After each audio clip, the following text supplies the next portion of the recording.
नमस्कार, मी गिरीश निकम. साम न्यूज मध्ये आपल्या सर्वांचं स्वागत. आणि बुलेटिनच्या सुरुवातीलाच एक महत्त्वाची राजकीय घडामोड आहे रायगड जिल्ह्यातून. रायगडच्या पालकमंत्री पदाचा मुद्दा आता चांगलाच तापला आहे, कारण शिंदेचे आमदार आणि अजित पवारांची राष्ट्रवादी यांच्यात जोरदार जुंपलेली आहे.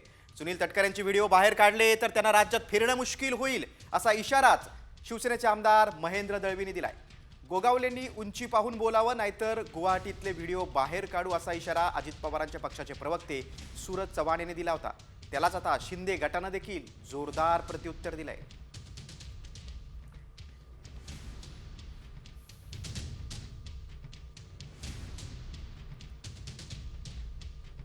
भरत गोगावले, आपली उंची पाहून आपण बोललं पाहिजे. आपली जेवढी उंची आहे तेवढंच आपण बोललं पाहिजे. तुम्ही जी तटकरे साहेबावरती खालच्या पातळीवर जाऊन टीका केलेली आहे, ही टीका आक्षेपार्ह आहे. जर आम्हाला काढायचंच म्हणलं तर गुवाहाटीमधले हॉटेलच्या बाहेरचे नाही तर हॉटेलच्या मधले सुद्धा व्हिडिओ आम्ही काढू शकतो. एवढं या तिघांनाही लक्षात ठेवावं.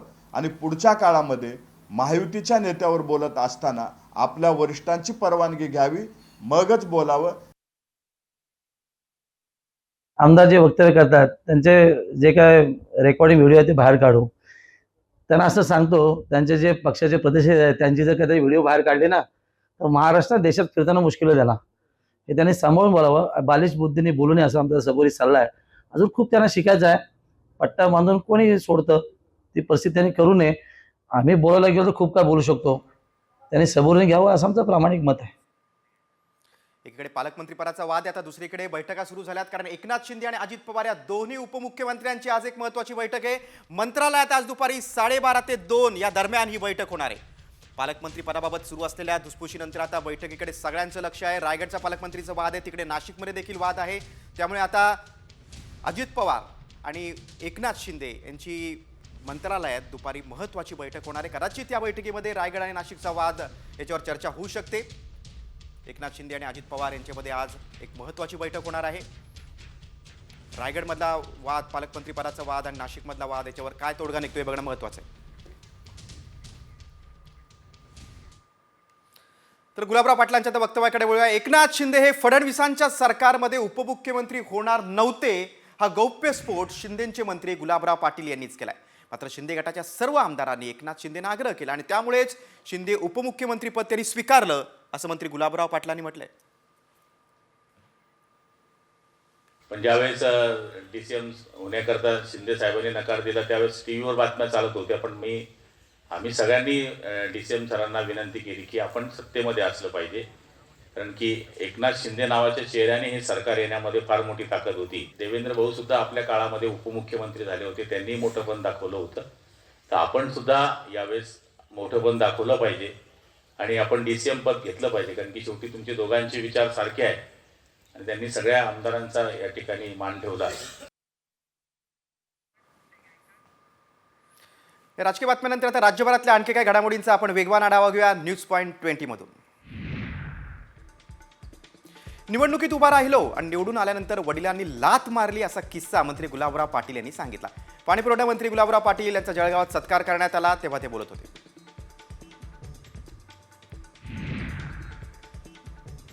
शिवसेना शिंदे गटाचे पदाधिकारी अशोक धोडी गेल्या 20 तारखेपासून बेपत्ता आहेत. घोलवड पोलीस ठाण्यात बेपत्ता असल्याची तक्रार नोंदवण्यात आलेली आहे. त्यांच्या लाल रंगाच्या गाडीसह ते बेपत्ता असल्याची माहिती पोलिसांनी दिलेली आहे.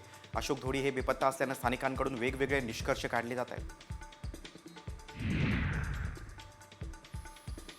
केंद्रीय संचार मंत्री ज्योतिरादित्य सिंधिया यांनी विठ्ठल रुक्मिणीचं सपत्नीक दर्शन घेतलेलं. यावेळी मंदिर समितीकडून सिंधिया यांचं शाल आणि श्री विठ्ठल रुक्मिणीची मूर्ती देऊन स्वागत करण्यात आलं.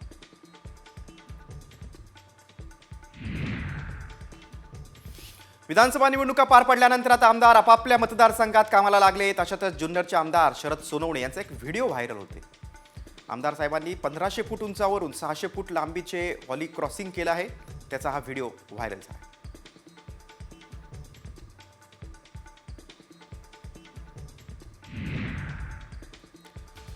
रत्नागिरीच्या मिरकडवाडा बंदरातील शासकीय जागेवर अनधिकृत बांधकामावर आता बुलडोजर फिरवण्यात आलेला आहे. मत्स्य व्यवसाय आणि बंदर मंत्री नितेश राणे यांच्या दौऱ्यानंतर आता ही धडक कारवाई करण्यात आलेली आहे. अनधिकृत बांधकामे पाडण्यासाठी मत्स्य विभागानं 23 जानेवारीपर्यंत मुदत दिली.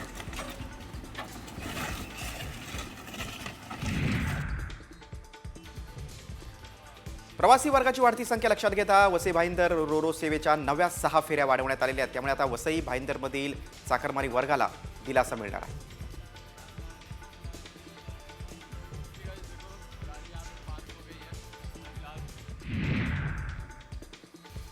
यवतमाळच्या पाटणबोर येथील जुगार अड्ड्यावर पोलिसांनी धाड टाकून 45 लाखांचा मुद्देमाल जप्त केला. यावेळी 38 जणांना अटक झालेली आहे. स्थानिक गुन्हे शाखेच्या पथकाने ही कारवाई केली.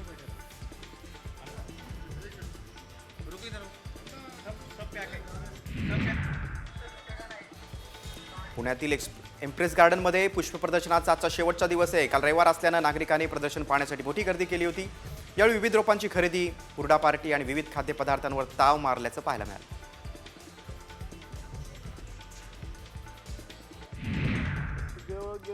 गडचिरोली जिल्ह्यात धान पिकाबरोबर इतर देखील भाजीपाला पिकांची शेती करण्यावर भर दिला जातोय. जिल्ह्यातील जोगी साखरा परिसरातील शेतकरी दरवर्षी कारलं पिकाची लागवड करतात. गेल्या 2 ते 3 वर्षांपासून या भागात कारलं पिकाचं उत्पादन मोठ्या प्रमाणात होते. मला एकरी 40 टनाच्या आसपास मला उत्पन्न भेटतं. त्यातून मला मराठवाड्यात बर्ड फ्लूचा शिरकाव झालाय. लातूरनंतर आता नांदेड जिल्ह्यातील बर्ड फ्लूचा प्रादुर्भाव झालाय. लोहा तालुक्यातील किवळामधील मृत कोंबड्यांचा अहवाल पॉझिटिव्ह आलाय. एका शेतकऱ्याच्या मोकळ्या कुक्कुटपालन केंद्रातील 20 कोंबड्या मृत आढळल्या.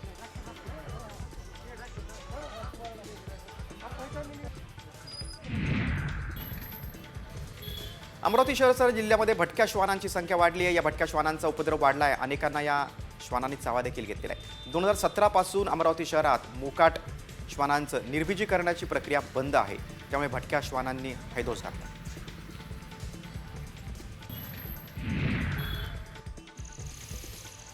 पैठणचे संत ज्ञानेश्वर उद्यान पुन्हा सुरू झालंय. जायकवाडी धरणाच्या पायथ्याशी असलेलं हे महाराष्ट्रातील अत्यंत देखणं असं उद्यान आहे.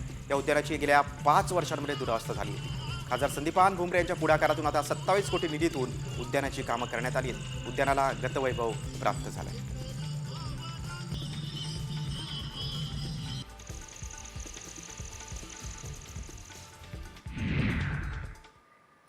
पुढची बातमी आता वडेट्टीवारांनी सरकारवर केलेल्या टीकेची. एसटी भाडेवाढीच्या मुद्द्यावरून काँग्रेसचे आमदार विजय वडेट्टीवार यांनी महायुती सरकारवर निशाणा साधलेला आहे. भाडेवाढ परिवहन मंत्र्यांनी केली नाही, मग परिवहन खात्याला वाली कोण, असा सवाल त्यांनी उपस्थित केला आहे. एसटी भाडेवाढ मागे घेण्याची मागणी देखील त्यांनी केली आहे. त्यांनी सरकार म्हणून जर दरबार केली नसेल तर मग करतो कोण? कारण तिथे महामंडळ अध्यक्ष नाही किंवा अध्यक्ष असेल तर सरकारच्या परमिशन शिवाय ते करता येत नाही. म्हणून मला स्पष्ट आमची भूमिका आहे की आता ती मंत्र्यांनी नाही म्हटलंय, उपमुख्यमंत्री नाही म्हणतायत, त्यामुळे आता ही दरवाढ त्वरित मागे घेण्याचा आदेश काढावा. नेमका या खात्याचं वाली कोण आणि खातं कोण चालवतं? उपमुख्यमंत्र्यांना माहित नाही, मंत्र्यांना भाडेवाढ माहित नाही, मग भाडेवाढ केली कोणी? आता राज्यातील आणखी काही घडामोडींचा आपण वेगवान आढावा घेऊया टॉप 50 मधून. नाशिकमध्ये होत असलेल्या रणजी ट्रॉफी 2024-25 स्पर्धेत रविवारी ऋतुराज गायकवाडच्या नेतृत्वाखाली महाराष्ट्र संघानं दणदणीत विजय मिळवला. महाराष्ट्रानं कुणाल पांड्याच्या नेतृत्वात खेळणाऱ्या बडोदा संघाला तब्बल 439 धावांनी पराभव केला. महाराष्ट्राचा हा 6 सामन्यातील दुसरा विजय आहे.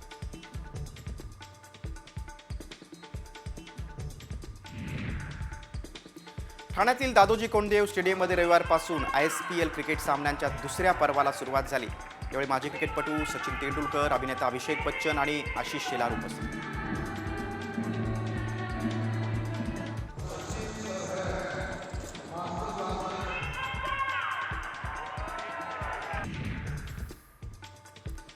ऑस्ट्रेलियन ओपन 2025 स्पर्धेत पुरुष एकेरीचं विजेतेपद इटलीच्या यानिक सिनरनं पटकावलंय. हे त्याचं सलग दुसरं विजेतेपद आहे. एकूण 3रं ग्रँडस्लॅम विजेतेपद आहे. अंतिम सामन्यात इटलीच्या सिनरनं जर्मनीच्या अलेक्झांडरचा पराभव केला.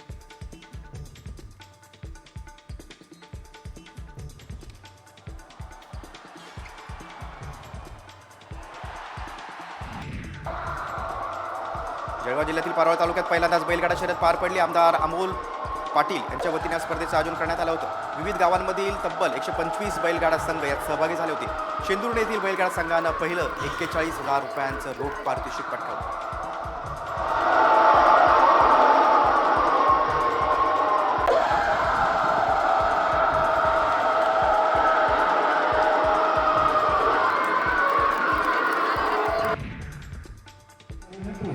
आपण पुण्यात धायरी आणि सिंहगड रोड परिसरात वाहतूक कोंडीच्या निषेधार्थ आता 1 दिवसीय अन्नत्याग आंदोलन करण्यात आलं. रखडलेला डीपी रस्ता वाहतूक नियंत्रित करण्यासाठी नसणारे पुरेसे पोलीस, बंद सिग्नल, अर्धवट केलेलं भूसंपादन, त्यामुळेच या भागातील वाहतूक कोंडीची समस्या गंभीर बनलेली आहे.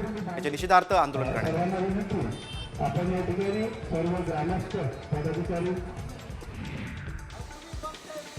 पूर्णवेळ पगार देता येत नसेल तर इच्छामरणाची परवानगी द्या अशी मागणी पुण्यातील एका प्राध्यापकाच्या कुटुंबियांनी केलेली आहे. पुण्यातील विभागीय संचालक कार्यालयाच्या बाहेर त्यांनी उपोषण सुरू केलेलं आहे.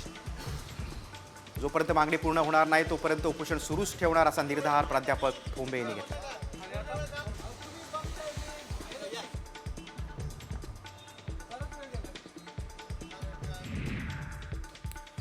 मुंबईकरांचा प्रवास आजपासून अगदी सुसाट होणार आहे, कारण कोस्टल रोड आता पूर्ण क्षमतेनं सुरू झालेला आहे. कोस्टल रोड आणि वरळी वांद्रे सिलन जोडणाऱ्या पुलाचं मुख्यमंत्र्यांच्या हस्ते काल लोकार्पण करण्यात आलं.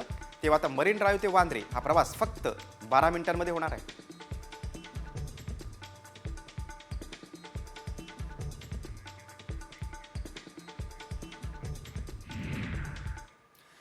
टॉप 50 नंतर पुढच्या बातमीकडे. सैफवरील हल्ला प्रकरणातील आरोपी म्हणून जो ताब्यात घेतलेला आकाश कनोजे नावाचा तरुण आहे तो आता चांगलाच अडचणीत सापडलेला आहे.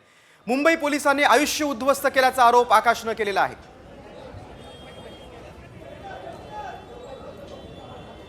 कारण या संदर्भात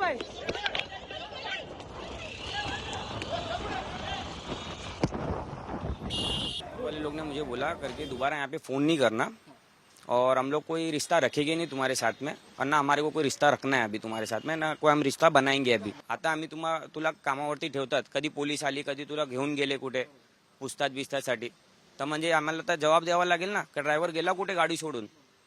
त्यासाठी त्या लोकांनी बोलला कर आता येऊ नको आमच्याकडे कामाला आकाश, तू दुसऱ्या आपला लाईफ तू बघून घे. माझं लग्न तुटला, माझं काम गेलं, माझा जॉब गेला, माझं नाव खराब झालंय. आकाशची व्यथा आपण पाहिली. आता राज्यभरातल्या आणखी काही घडामोडींचा आढावा घेऊया टॉप 50 मधनं. मुंबई पुणे एक्सप्रेस हायवेवर आज पुन्हा ब्लॉक घेण्यात आला आहे. पुलाचा गर्डर बसवण्यासाठी वाहतुकीमध्ये आता बदल केला जाणार आहे. मुंबईकडून पुण्याकडे येणाऱ्या लेनवर काम दुपारी 12 ते 3 या वेळेत करण्यात येणार आहे. या दरम्यान मुंबईकडून पुण्याकडे येणारी वाहतुकी लोणावळ्यातल्या कुसगाव येथून जुन्या पुणे मुंबई महामार्गावरून वळवण्यात येईल. यवतमाळमध्ये भरधाव वेगात असलेल्या स्कूटरनं अचानक पेट घेतला. यात स्कूटर जळून खाक झाली. स्कूटर चालकानं अग्निशमन दलाला दूरध्वनीवरून माहिती दिली. जवानांनी तत्काळ घटनास्थळी दाखल होत दुचाकीला लागलेली आग आटोक्यात आणली. चेंबूरमधील SRA बिल्डिंगमध्ये भीषण आग लागली होती. अग्निशमन दलाकडून संपूर्ण बिल्डिंग रिकामी करण्यात आली. अथक प्रयत्नानंतर ही आग विझवण्यात यश आलेलं आहे.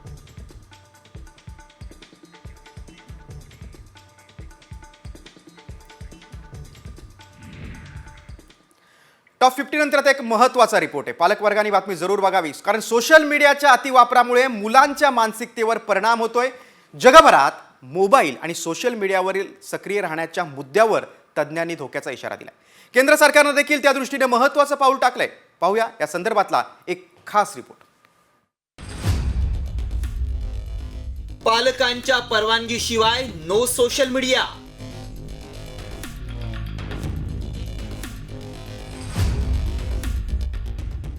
केंद्र सरकारचा मसुदा तयार.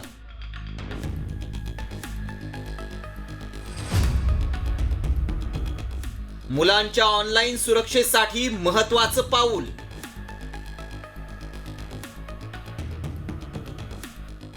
सोशल मीडियाचे धोके वारंवार अधोरेखित होत आहेत.